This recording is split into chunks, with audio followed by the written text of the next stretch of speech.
amigos telespectadores da Rede Vida de Televisão e do programa O Pão Nosso de Cada Dia. Nós, a partir de hoje, nos dias feriais do resto deste ano, leremos ou proclamaremos o Evangelho de Lucas.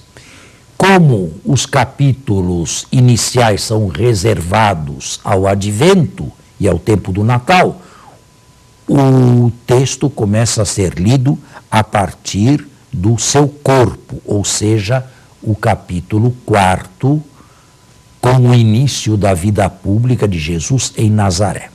Contrariamente a Marcos e por razões teológicas próprias, Lucas foge um pouco da história, e foge um pouco da história em prol da sua teologia. Jesus esteve, certamente uma vez pelo menos, em Nazaré durante a vida pública.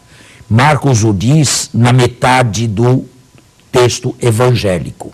Jesus lá não foi aceito, porque o conheciam muito bem e não podiam imaginar que uma pessoa de quem tivesse tanto conhecimento e tivesse passado a própria infância, adolescência e juventude lá entre os seus, pudesse agora vir na pessoa de um profeta de Deus.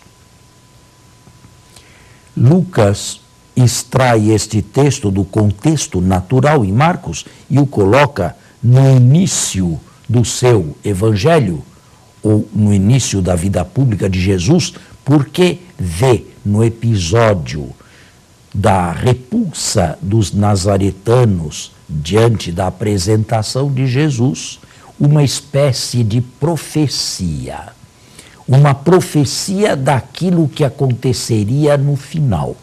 No início, apenas uma aldeia pequena, insignificante, Nazaré, se revoltou contra as pretensões, para eles, descabidas de Jesus, que não se apresentava de outra maneira a não ser investido da palavra e com o poder do Espírito, como diz o texto após o batismo.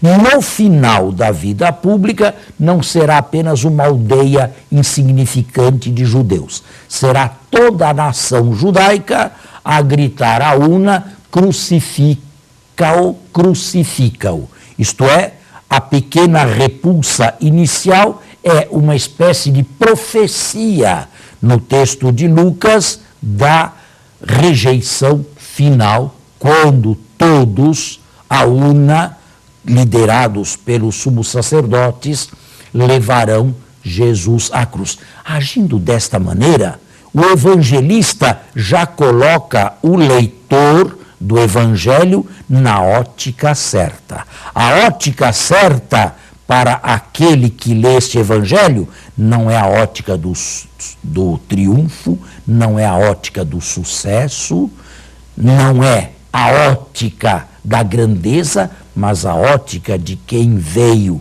para servir realmente e, trilhando os caminhos humildes do servidor de Deus descrito em Isaías, chegará até a morte e morte de cruz. Este é o nosso Salvador.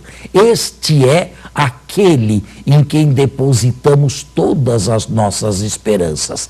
Este é o nosso Salvador. E não existe outro caminho para nos aproximar dele a não ser seguindo as suas próprias pegadas, aceitando a nossa cruz como ele aceitou a própria.